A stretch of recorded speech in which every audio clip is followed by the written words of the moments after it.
precious materials used. Why are precious materials actually on their own intrinsically they're not precious, not precious? We put value on them. From that it arises miserliness. From that it arises greed and attachment. So when we offer gold and silver in our own little mental projections, we believe it's valued more, so we pay more for it. So what we pay more, we're able to sacrifice more. We cut off attachments. Actually, intrinsically actually on its ultimate nature to a Buddha, whether you offer wood or ceramics or pure gold bowls, it doesn't make a difference from their side. But from your side, it makes a difference. Why? It's a reflection of your attachments. It's a reflection of how strong your attachments are and how you want to counter them on a daily basis. All right? Is offering precious and semi-precious stones. Very, very wonderful. We all like to offer it on a ring for ourselves. You know, we like to wear it on a necklace. We like to wear it here and there. But you know what? Jewelry is wonderful, but it's equivalent to adorning a corpse. Just a nice corpse walking around wearing nice jewelry, and you know, it's fabulous. Of course, if you have an ulterior motive, that's good. Example, if you need to, you know, go to a big party and meet big people, and you need to look really trashy and rich and good, and then, you know, you need to look like that to get donations to help you build a retreat center, deck yourself out. Wear it. I mean, with the motivation. It depends. Again, jewelry itself and wearing ornaments is not intrinsically evil. No, it's not intrinsically good. It's your motivation. It's your motivation. So, precious items, we say it's more precious. From their side, whether it's a piece of rock, it's a crystal, or diamond, it's exactly the same thing.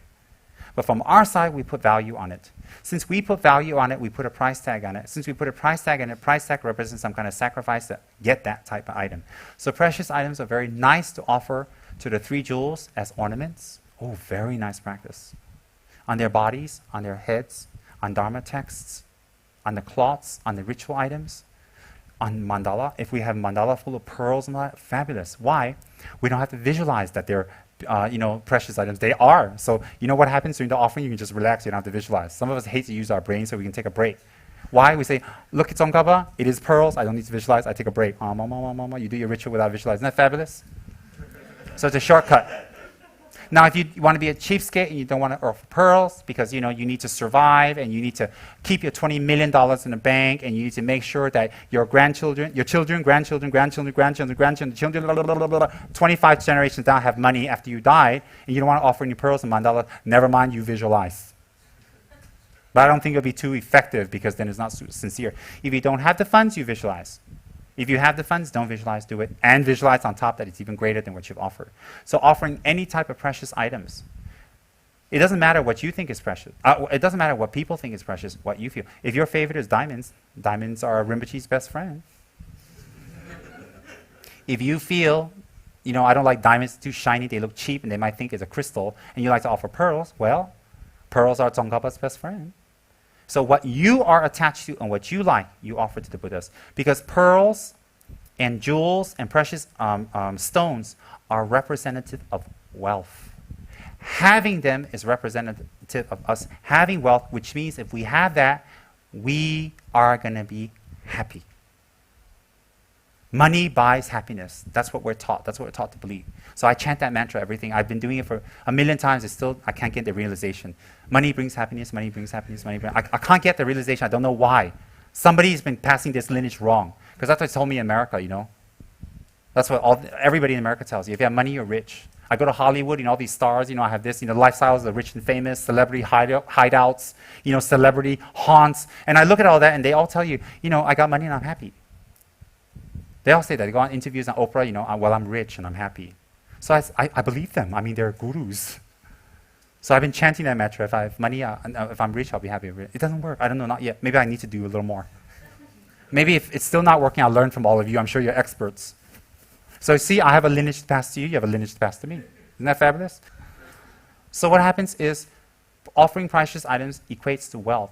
When you offer these things up, instead of adorning your own corpse, you collect every single meaning behind that jewel that you're offering. And it's a very, very powerful way to attract wealth. What kind of wealth? Two ways. One is material wealth. You will get material wealth. Oh, you will. And spiritual wealth, if that's what you're after. So if you offer pearls or diamonds, whatever, pearls, semi-precious crystals to the Buddhas, and your intention is that your business will get better, it will. But that's all you'll get. If you offer it up with the intention to become a Buddha, your business will become good, your attainments will grow, and you'll be a Buddha.